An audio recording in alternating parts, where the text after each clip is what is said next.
رہے گا قائم پہاڑ جب نہ رہے خدایا، تیرے منہ کی ایک بات بھی ٹلے گی نہ چاہے کچھ بھی ہو۔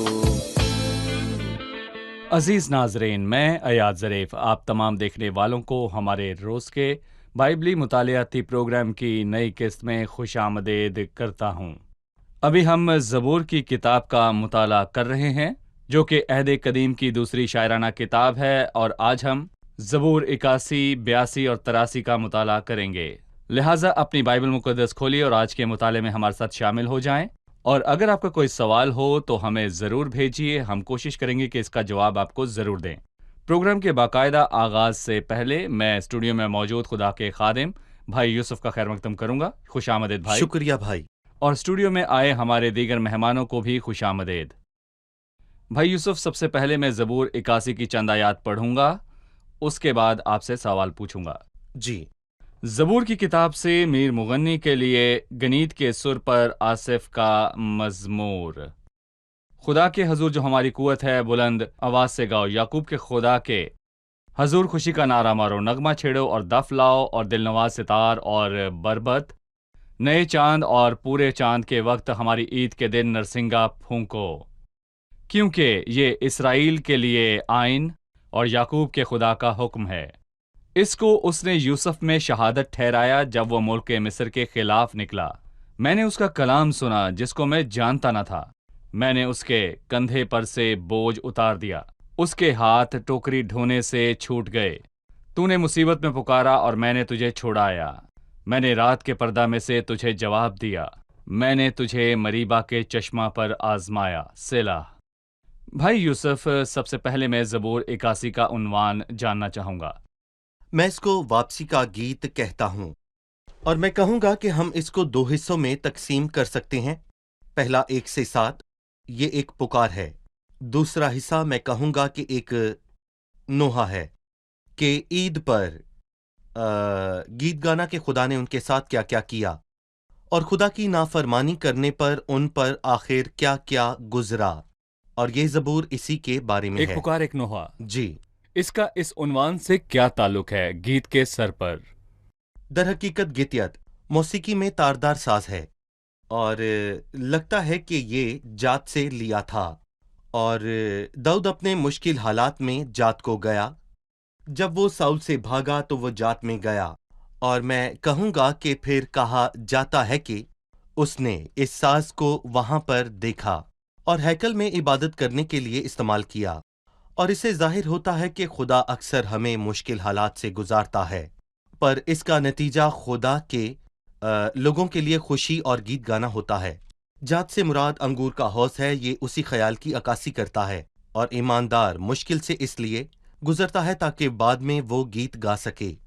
بھائی یوسف، اس کے کیا معنی ہے؟ نئے چاند اور پورے چاند کے وقت ہماری عید کے دن نرسنگا پھونکو، کون سی عید پر؟ جی بھائی یوسف۔ لوگ نئے چاند کے ساتھ نرسنگے پھونکنے کی عید مناتے تھے، اور میں کہوں گا کہ یہ 5ویں عید تھی۔ عبرانی سال میں 7 عیدیں ہوتی ہیں، اور 7ویں مہینے کے شروع میں 5ویں عید آتی ہے جو نرسنگے پھونکنے کی عید ہے، اور اس کے بعد اس مہینے کے 10ویں دن یوم کفارہ آتا ہے، اور اس کے 15ویں دن عید خیام ہوتی ہے۔ 7ویں مہینے میں 3 عیدیں اکٹھی ہوتی ہیں، نرسنگے پھونکنے کی، یوم کفارہ اور عید خیام۔ بھائی یوسف، کیا آپ ہمیں بنی اسرائیل کی 7 عیدوں کے متعلق کچھ بتا سکتے ہیں؟ دیکھیں، احبار کی کتاب میں 7 عیدیں اور 7 موسم ہیں۔ ان کا آغاز سبت سے ہوتا ہے، پر یہ سالانہ عیدیں نہیں ہیں، بلکہ ہفتے کے آخر میں آرام کا دن تھا۔ اور اس کے ساتھ میں کہوں گا کہ 7 عیدوں میں فسح کی عید یہودی کیلنڈر کی عید ہے، اور اس کے 7 دن بعد خمیری روٹی کی عید ہے، اور اس کے بعد پہلے پھل کی یعنی تیسری عید فصل کاٹنے کی ہے، اور چوتھی عید ہفتوں کی عید ہے، اور پھر ان کے بعد 3.5 مہینوں تک کوئی عید نہیں آتی، اور پھر 7ویں مہینے میں 3 عیدیں ہیں، نرسنگے پھونکنے کی عید، یوم کفارہ اور جھونپڑیوں کی عید۔ جیسے نرسنگے پھونکنے کی عید کے بعد یوم کفارہ ہے، مستقبل میں تبھی قوم توبہ کر کے خدا ان کے پاس واپس آئے گی، اور پھر مسیح آ کر 1000 سالہ بادشاہی کرے گا، جس کا اشارہ عید قیام کرتی ہے۔ دیکھیں، کچھ لوگ مانتے ہیں کہ نرسنگے پھونکنے کی عید بھی اس لیے ہے تاکہ وہ توبہ کریں اور لوٹ کر واپس آئیں، اور جب وہ مسیح کو واپس آتا دیکھیں گے تو وہ دیکھ کر روئیں گے اور مسیح ان پر سلطنت کرے گا۔ نرسنگے پھونکنے کی عید کلیسیا کے زمینی سفر کا اختتام ہونا ہے۔ کلیسیا آسمان پر اٹھائی جائے گی۔ خدا اپنے لوگوں کو توبہ کرنے اور 1000 سالہ بادشاہی کے لیے جمع کرتا ہے۔ صحیح۔ میں چاہوں گا کہ آپ 5ویں آیت پر اپنی رائے دیں۔ اس کو اس نے یوسف میں شہادت ٹھہرایا جب وہ ملک مصر کے خلاف نکلا۔ میں نے اس کا کلام سنا جس کو میں جانتا نہ تھا۔ ان الفاظ کے کیا معنی ہے؟ کچھ لوگ ایسا سمجھتے ہیں کہ یہ آیت اس قوم کی تاریخ کے اہم حصوں کو بیان کرتی ہے۔ جب یوسف مصر میں آیا تو میں کہوں گا کہ خدا نے اسے عزت بخشی اور اس نے پوری سلطنت پر حکمرانی کی، اور لکھا ہے کہ جب وہ ملک مصر کے خلاف نکلا تو وہ پوری سلطنت کا حکمران بن گیا۔ اور ہم جانتے ہیں کہ اس نے اپنے بھائیوں کو بلایا۔ اس کے بھائی کینان سے مصر آئے اور ان کو وہ زبان سمجھ نہ آئی۔ میں کہوں گا کہ مصر کی وہ مصر کی قدیمی زبان جو وہ بولا کرتے تھے۔ بھائی یوسف، آپ نے بتایا کہ پہلا حصہ ایک پکار ہے اور دوسرا حصہ 8ویں آیت سے ہے، ایک نوحہ ہے۔ میں آپ کے سامنے ایک آیت پڑھنا چاہوں گا، 11ویں آیت، بلکہ 10ویں آیت سے پڑھتا ہوں۔ تو اپنا منہ خوب کھول اور میں اسے بھر دوں گا، پر میرے لوگوں نے میری بات نہ سنی اور اسرائیل مجھ سے رضامند نہ ہوا۔ اس میں خدا کی وفاداری اور لوگوں کا دھوکہ نظر آتا ہے۔ تو اپنا منہ کھول اور میں اسے بھر دوں گا۔ اور بیابان کے سارے سفر میں یہی ہوا۔ لوگوں نے کچھ نہیں کیا، نہ بیج بویا نہ ہی فصل کاٹی، وہ ہر روز من اٹھا کر کھاتے تھے۔ تو اپنا منہ کھول اور میں اسے بھر دوں گا۔ انہوں نے چاہے ایک ٹکڑا کھایا ہو یا 10، یہ سب مفت تھا۔ انہوں نے جتنا چاہا اتنا کھایا۔ پر اس کے بعد لکھا ہے، افسوس کہ میرے لوگوں نے میری بات نہ سنی اور اسرائیل مجھ سے رضامند نہ ہوا، اور میں اس کو نوحہ کہتا ہوں۔ اور آیت 13 میں لکھا ہے، کاش میرے لوگ میری سنتے اور اسرائیل میری راہوں پر چلتا، میں جلد ان کے دشمنوں کو مغلوب کر دیتا۔ انہوں نے جس ذلت میں زندگی گزاری، اس کا ذکر شروعات میں اور پھر پچھلے زبور میں ہوا۔ یہ ان کی نافرمانی کا نتیجہ تھا۔ اگر وہ فرما برداری کرتے تو وہ زمین کے اچھے پھل کھاتے۔ اگر تم راضی اور فرما بردار ہو تو زمین کے اچھے اچھے پھل کھاؤ گے، پر اگر تم انکار کرو اور باغی ہو تو تلوار کا لقمہ ہو جاؤ گے۔ ہم ایک صحیح۔ وقفہ لیں گے اور پھر مہمانوں کے سوالات کے ساتھ حاضر ہوں گے۔ ناظرین، ملتے ہیں ایک چھوٹے سے وقفے کے بعد، ہمارے ساتھ رہیے۔ قدیم لوگوں کی 4 عیدیں تھیں، وہ سب سال کے شروع میں ہوتی تھیں۔ ان میں عید فصح، ہفتوں کی عید، پہلے پھل کی عید اور جھونپڑیوں کی عید شامل ہے۔ زبور 81 نرسنگے پھونکنے کی عید کا گیت ہے۔ نئے چاند کے وقت نرسنگوں کی عید منائی جاتی ہے۔ یہ بالکل جائز ہے کیونکہ چاند مہینے کے شروع میں نیا ہوتا ہے۔ اس سے ظاہر ہوتا ہے خداوند آنے کو ہے۔ اس سے پہلے کہ وہ زمین پر سلطنت کرنے آئے، کلیسیا آسمان پر اٹھائی جائے گی۔ آفتاب صداقت طالع ہوگا، اس کی کرنوں میں شفا ہوگی۔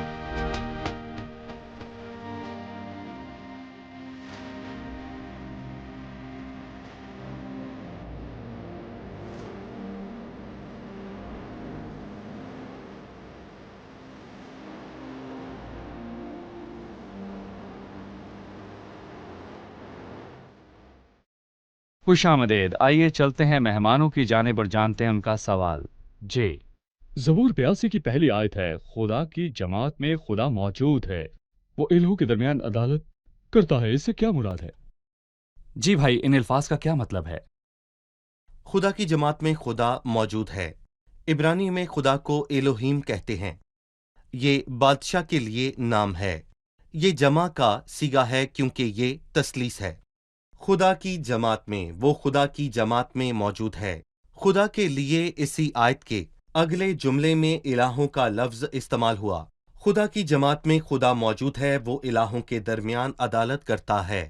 اب آپ نے یہاں اس کو الجھا مزید دیا ہے۔ الجھا دیا ہے۔ اچھا ہے جی، یہ الجھ یہاں گیا پر الہو سے کیا مراد ہے؟ تاکہ ہم بیان کر سکیں۔ صحیح، میں کہوں گا کہ خدا کی جماعت میں خدا موجود ہے، یعنی قاضی، قزاق۔ قضات، یعنی کہ میں کہوں گا کہ پرانے عہد نامے میں قاضیوں کے پاس اختیار تھا کہ وہ زندہ رکھیں یا پھر موت دیں، اور اس زاویے سے خدا اس کو مارتا اور زندہ رکھتا ہے۔ اور میں کہوں گا کہ قاضی کو ایک خدا کہا گیا ہے۔ زندگی اور موت کا وہ خدا معاملہ، کو ظاہر کرتا وہ ہے۔ خدا کو ظاہر کرتا ہے۔ بالکل، کیونکہ وہی زندگی یا پھر موت کا حکم صادر کرتا ہے۔ یقیناً خدا ہی ہے جو زندہ رکھتا یا مارتا ہے، لیکن میرا مطلب ہے کہ یہاں قاضی خدا کو ظاہر کرتا ہے۔ اس کو خدا کی طرف سے یہ اختیار مل چکا ہے، اور اسی لیے یہاں پر قاضی کو خدا کہا ہے۔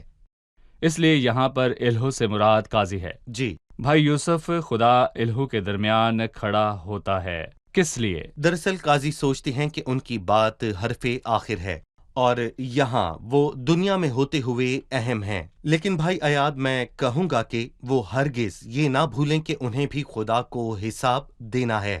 یاد کریں کہ خدا نے پلاطس کے سامنے کھڑے ہو کر کیا کہا کہ وہ زمین کے باقی قاضیوں جیسا ہے، اور اس نے بھی وہی کہا جو دوسرے کہنا چاہتے تھے، تو مجھ سے نہیں بولتا، کیا تو نہیں جانتا کہ مجھے تجھے چھوڑ دینے کا بھی اختیار ہے اور مصلوب کرنے کا بھی اختیار ہے؟ یہاں مسیح نے اس کی بات کو درست کیا اور کہا اگر تجھے اوپر سے نہ دیا جاتا تو تیرا مجھ پر کچھ اختیار نہ ہوتا۔ اس سبب سے جس نے مجھے تیرے حوالے کیا اس کا گناہ زیادہ ہے، اس کی عدالت ہوگی کہ اس نے ایک بے گناہ شخص کو مصلوب کیا۔ یہ نہ سوچا کہ ایک بے گناہ کو مصلوب کر دو تو اس کا کچھ حساب نہ ہوگا، لیکن اس کا حساب عظیم ترین قاضی خدا کرے گا جو خدا کی جماعت میں موجود ہے۔ تو خدا کی جماعت میں الہو کے درمیان یا قاضیوں کی جماعت میں خدا موجود ہے۔ وہ سب اختیار والوں کو اکٹھا کرتا ہے جو زمین پر ہیں اور ان کے اعمال کا حساب کرتا ہے۔ ان کے اعمال کیا بتاتے ہیں؟ اس نے دوسری آیت میں بتایا۔ یہاں وہ کیا پر ہیں؟ لکھا جی ہے، بتائیے۔ تم کب تک بے انصافی سے عدالت کرو گے اور شریروں کی طرفداری کرو گے؟ وہ بے انصافی کرتے اور ظلم کی طرفداری کرتے تھے۔ کس اختیار سے انہوں نے یہ کیا؟ جب وہ ایسا کرتے تو خدا کے خوف کو مد نظر نہیں رکھتے تھے۔ ان کی عدالت میں ایسا ہوتا ہے؟ جی، یہی سب ہوتا ہے، پر افسوس لکھا ہے عدالت گاہ میں ظلم ہے اور صداقت کے مکان میں شرارت ہے، اور مسیح جو ہم سب سے بہتر جانتا ہے اس نے بے انصاف قاضی کی تمثیل سنائی۔ یہ ایک قاضی کی بات ہے، لیکن ایسے بہت سے اور بھی موجود ہیں۔ کسی شہر میں قاضی تھا، نہ وہ خدا سے ڈرتا نہ آدمی کی کچھ پرواہ کرتا تھا، یعنی وہ خدا یا انسان کی عزت نہیں کرتا تھا، اور ایسے بہت سے لوگ آج بھی موجود ہیں۔ بھائی یوسف، آپ ہمیں یہ بتائیے کہ قاضی کو کون مقرر کرتا ہے؟ اس مقام پر انہیں کون لے کر آتا ہے؟ وہ کس کو حساب دیتے اور کون سی حکمت عملی کے تحت کام کرتے ہیں؟ در حقیقت وہ خدا کا خادم ہے، اور میں یاد دلانا چاہوں گا کہ رومیو کے 13ویں باب میں ہم نے حاکموں کے بارے میں پڑھا ہے۔ وہ خدا کا خادم ہے، وہ تلوار بے فائدہ لیے ہوئے نہیں، یعنی کہ وہ خدا کو حساب دیں گے۔ آج جمہوریت میں بھی لوگ اپنے حاکموں کو ان کے مقام سے اتار دیتے ہیں، پر ایسا ہر بار نہیں ہوتا۔ ہر جگہ اور ہر وقت کے لوگوں اور قاضیوں کے لیے بھی لازم ہے، اور انہیں یہ جاننا بھی ضروری ہے کہ انہوں نے بھی عظیم ترین قاضی کو حساب دینا ہے جو زندوں اور مردوں کی عدالت کرے گا، اور میں کہوں گا کہ انہیں اس کو حساب دینا ہے جو زندوں اور مردوں کی عدالت کرے گا، اور عدالت کے دن ہر ایک جان کا حساب ہوگا۔ بھائی یوسف، جب ہر دور اور ہر جگہ کے قاضی اور حکمران یہ جان جائیں کہ اختیار خدا کی طرف سے ملا ہے، وہ اپنے اختیار کا صحیح استعمال کریں تو خدا ان سے خوش ہوتا ہے، اور اگر غلط استعمال کرے تو ایک دن ان کو سب سے بڑے قاضی کو حساب دینا پڑے گا، اور جو کوئی بھی ایسے سوچے وہ خدا کو جلال دیتا ہے اور اس دن کا انتظار کرتا ہے کہ خدا اس کے سامنے حاضر ہو۔ صحیح۔ بھائی یوسف، 5ویں آیت ہے، وہ نہ تو کچھ جانتے ہیں نہ سمجھتے ہیں، وہ اندھیرے میں ادھر ادھر چلتے ہیں، زمین کی سب بنیادیں ہل گئی ہیں۔ میں نے تم سے کہا تھا کہ تم سب الہ ہو اور تم سب حق تعالیٰ کے فرزند ہو، تو بھی تم آدمیوں کی طرح مرو گے اور امرا میں سے کسی کی طرح گر جاؤ گے۔ اے خدا، اٹھ، زمین کی عدالت کر، کیونکہ تو ہی سب قوموں کا مالک ہوگا۔ اس سے کیا معلوم ہوتا ہے؟ دیکھیں، آپ نے جو کہا اس کے علاوہ بھی میرے ذہن میں ایک خیال آیا ہے۔ لکھا ہے کہ میں نے کہا تھا کہ تم اعلیٰ ہو اور تم سب حق تعالیٰ کے فرزند ہو، اور قاضیوں کے لیے کبھی نہیں کہتے کہ وہ حق تعالیٰ کے فرزند ہیں، بلکہ فرشتوں کے لیے ایسا کہتے ہیں کہ حق تعالیٰ کے فرزند یا خدا کے فرزند ہیں۔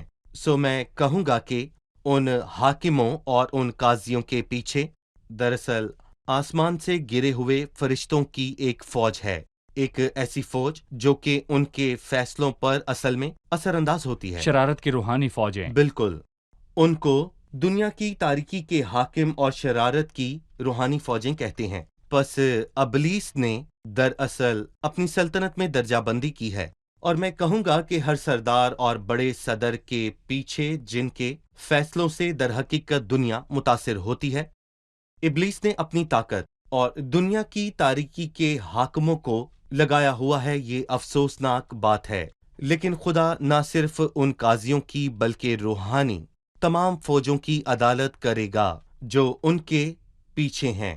اور میں کہوں گا کہ اسی لیے ابلیس اور اس کے پیروکاروں میں کوئی بھلائی نہیں، اور جو شخص ابلیس کے سامنے سر جھکا دے اس میں کوئی بھلائی نہیں۔ تو بھلائی کس میں ہے؟ اے خدا اٹھ، زمین کی عدالت کر، کیونکہ تو ہی سب قوموں کا مالک ہے، اور دنیا ایسی ہی رہے گی جب تک کہ اس کا کمال بادشاہ نہ آ جائے۔ اور یسایہ 32 میں لکھا ہے، دیکھ ایک بادشاہ صداقت سے سلطنت کرے گا اور شہزادے عدل سے حکمرانی کریں گے، اور انسان کی امید یہی ہے۔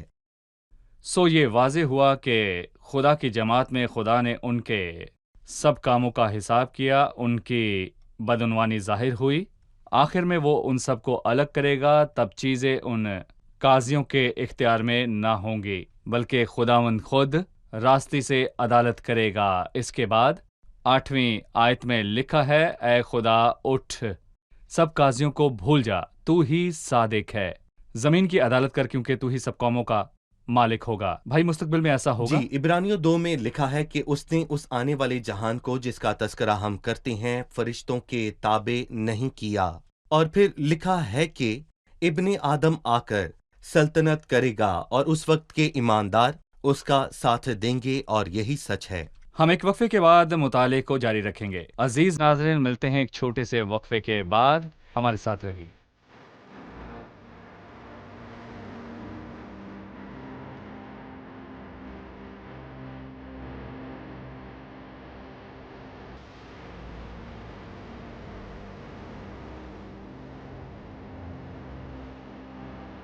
عزیز ناظرین، ایک بار پھر سے خوش آمدید۔ ہم آپ کے سامنے حاضر ہیں اور زبور 83 کے مطالعے کو جاری رکھیں گے، لیکن اس سے پہلے مہمانوں سے ایک سوال۔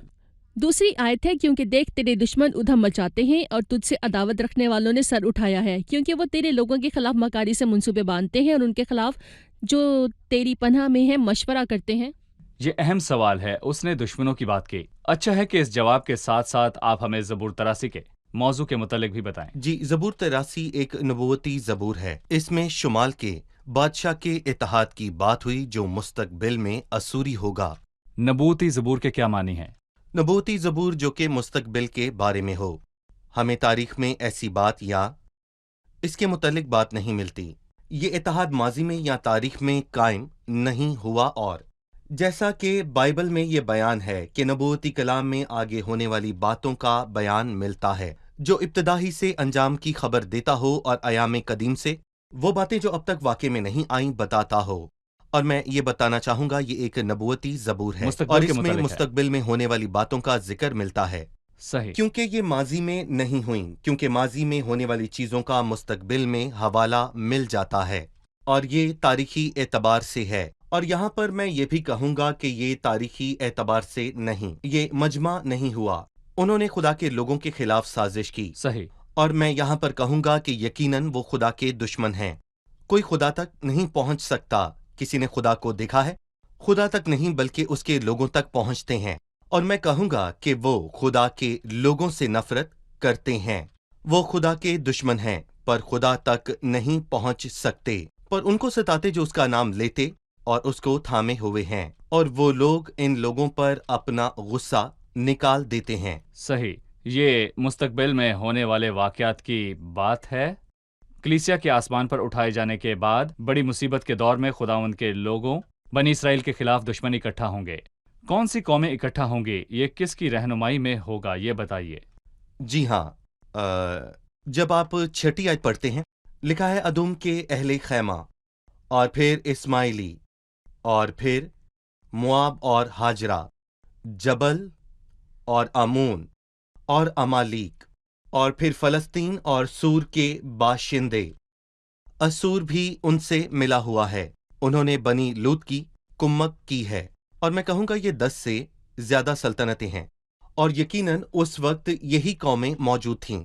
اور میں یہاں یہ بھی کہوں گا کہ اس اتحاد میں سربراہ بے شک اسوری ہی ہوں گے، اور ایک بات اور کہ بہت سے لوگ اسوریوں یا شمال کے بادشاہ میں سے ملیں گے، مطلب کہ یہ ان میں پائے جاتے ہیں، اور نبوت میں ان قوموں کے نام ہیں۔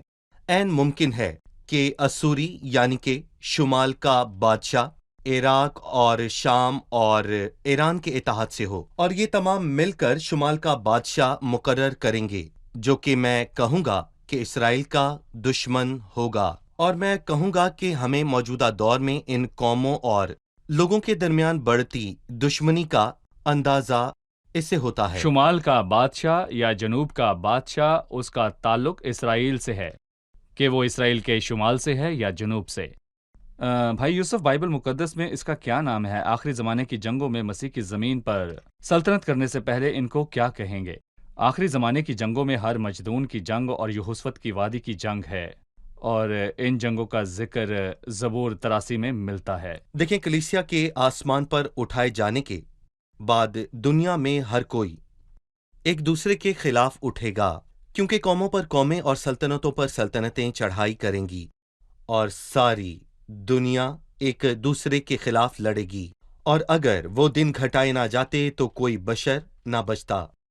اور کچھ اس کو یہوشفت کی جنگ سے جوڑتے ہیں، پر میں کہوں گا کہ ساری دنیا آپس میں لڑے گی، اور اسی لیے اس کو کسی بھی جنگ کے ساتھ جوڑنا تقسیم کرنا مشکل ہے۔ صحیح نہیں ہوگا، لیکن سب ایک دوسرے کے خلاف ہوں گے۔ لیکن میں یہاں پر یہ واضح کرنا چاہتا ہوں کہ سب خصوصاً اسرائیل کے خلاف اٹھیں گے اور جنگ ہوگی۔ جی، یہ وہی جنگ ہے جو مسیح کی زمین پر آمد سے پہلے ہونی بالکل۔ ہے، لیکن اس وقت کلیسیا آسمان پر اٹھائی جا چکی ہوگی، اور یہ جو کل زمین ہے اس پر بڑی مصیبت کا دور ہوگا۔ مصیبت کے دور کے آخر میں یہ جنگیں ہوں گی۔ دیکھیں، ہم کہہ سکتے ہیں کہ کلیسیا کی خاطر خدا نے اپنے غضب کو قابو میں کیا، اور جو ہی کلیسیا آسمان پر اٹھائی جائے گی اس کا غضب بھڑکے گا۔ اور میں کہوں گا کہ جب تک دو فرشتوں نے لوط سے نہ کہا کہ جب تک وہ سدوم سے نکل نہ جائے وہ کچھ نہیں کرے گا، دراصل پہلے انہوں نے اسے جانے دیا، اور جیسے ہی وہ گیا خدا نے سدوم اور عمورہ پر آگ اور گندھک برسائی۔ یہ سب لوگ اسرائیل کے خلاف جمع ہوں گے، اور خدا اسرائیل کو بڑی مصیبت کے دور سے گزارے گا تاکہ ان کی تربیت ہو، لیکن خدا ان کو بچائے گا۔ یہ مصیبت سے چھڑانے کی دعا ہے۔ 9ویں آیت ہے، تو ان سے ایسا کر جیسا مدیان سے اور جیسا وادی کیسون میں سسرا اور یاسین سے کیا تھا، جو عین دور میں ہلاک ہوئے، وہ گویا زمین کی کھاد ہو گئے۔ میں چاہوں گا کہ آپ اس پر اپنی رائے دیں۔ اس نے خدا کو پکارا جیسے ماضی میں ان کی مدد کی، اب بھی ماضی کرے۔ میں بہت سے لوگ کہتے ہیں کہ زمین پر کوئی مصیبت نہیں آئی، زمین پر کوئی مذمت نہیں ہوئی، ظالموں اور مغروروں پر کوئی آفت نہیں آئی، کیونکہ جب سے باپ دادا سوئے ہیں اس وقت سے اب تک سب کچھ ویسا ہی ہے۔ ماضی میں خدا نے ان کی مدد کی، ہمیشہ کی طرح۔ ماضی میں ہمیشہ خدا نے ان کی مدد کی، اور تاریخ خدا کی وجود کی یہاں پر ایک واضح طور پر تصدیق کرتی ہے۔ دیکھیں، خدا نے بہت بار ان کی مدد کی، لیکن لوگ بھول جاتے ہیں، وہ جان کر یہ بھول جاتے ہیں، وہ تو جان بوجھ کر یہ بھول گئے۔ دیکھیں، ماضی میں زمین پر پانی کا طوفان آیا اور لوگ ہلاک ہوئے، جنگیں بھی ہوئیں اور انہوں نے فتح بھی پائی، اور خدا نے اپنے لوگوں کے ساتھ بھلائی بھی کی، اور نا امیدی کے حالات میں اس نے یہاں پر مدیان اور پھر سسرا کی بات کی۔ یہ دو جنگوں کا ذکر ہے، جدون کی جنگ اور براق کی جنگ، اور ان دونوں میں لوگ بہت رسوا ہوئے، انہیں جیتنے کی کوئی امید نہ تھی، نا امیدی تھی، لیکن میں کہوں گا کہ خدا نے ان کو فتح بخشی تھی۔ یہ اچھا ہے کہ ہم اس کو جانتے ہیں۔ قضات کی کتاب کے ان دو واقعات میں لوگ بہت مایوس اور نا امید تھے، لیکن خدا قادر نے ان کو بچایا۔ اور ہر دور میں جب دیندار گر جائے اور خداوند سے دور ہو تو اسے چاہیے کہ وہ توبہ کر کے خداوند کے پاس آئے، کیونکہ وہ اس کو بچا لیتا ہے، وہ میری صحیح۔ جان کو بحال کرتا ہے اور صداقت کی راہوں پر لے چلتا ہے۔ شکریہ بھائی یوسف۔ اب ہم جانیں گے کہ مہمانوں نے آج کیا سیکھا۔ جی، آج آپ نے کیا سیکھا؟ ہمیں اس بات سے تسلی ملتی ہے کہ کلیسیا کے آسمان پر جانے کے بعد خدا کا غضب بھڑکے گا۔ زبور 83 کی 13ویں اور 14ویں آیت سے میں متاثر ہوا۔ کاش کہ میرے لوگ میری سنتے، میں جلد ان کے دشمنوں کو مغلوب کر دیتا۔ ہم خداوند کی سنیں اور فرما برداری کریں تو اپنے مسائل حل کرنے کے قابل ہوتے ہیں۔ صحیح۔ میں نے سیکھا کہ خدا کی وفاداری کا تعلق انسان کی دھوکہ بازی سے نہیں ہے، ہماری بے وفائی کے باوجود وہ وفادار رہتا ہے۔ بھائی عادل؟ ہو سکتا ہے ابھی شہر میں غریب پر ظلم ہو اور ناانصافی ہو، عدالت کی جگہ پر شرارت ہو، مگر ایک دن یسوع آئے گا اور انصاف اور راست بازی سے عدالت کرے گا۔ شکریہ، خداوند آپ کو برکت دے۔ بھائی یوسف آپ خدا کا بھی آپ کو شکریہ۔ برکت دے۔ اگلی قسط میں ہم زبور 84 کا مطالعہ کریں گے۔ اے لشکروں کے خداوند، تیرے مسکن کیا ہی لشکروں دلکش ہیں۔ کے خدا۔ اگلی قسط میں آپ سے پھر ملاقات ہوگی۔ آمین۔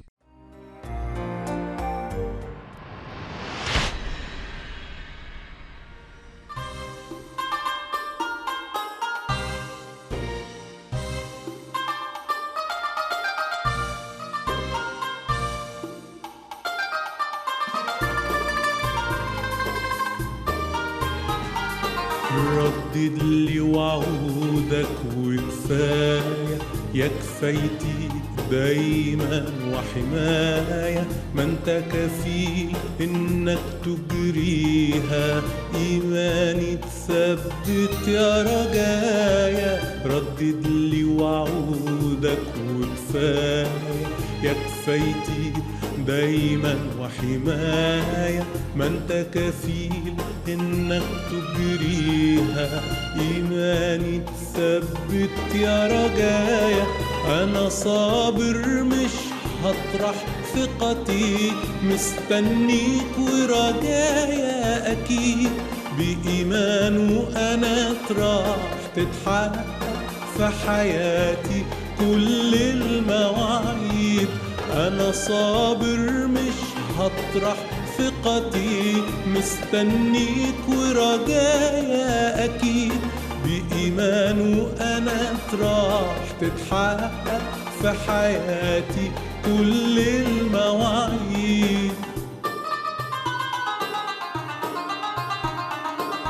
لا وعود ولا كلمة بشرية تنفعني في ضيقي يا فدية، قول كلمة وملاني إيمان، اسندني بالكلمة الحية. لا وعود ولا كلمة بشرية تنفعني في ضيقي يا فدية، قول كلمة املاني إيمان، اسندني بالكلمة الحية. أنا صابر مش هطرح ثقتي، مستنيك ورجايا أكيد، بإيمان وأنا راح تتحقق في حياتي كل المواعيد.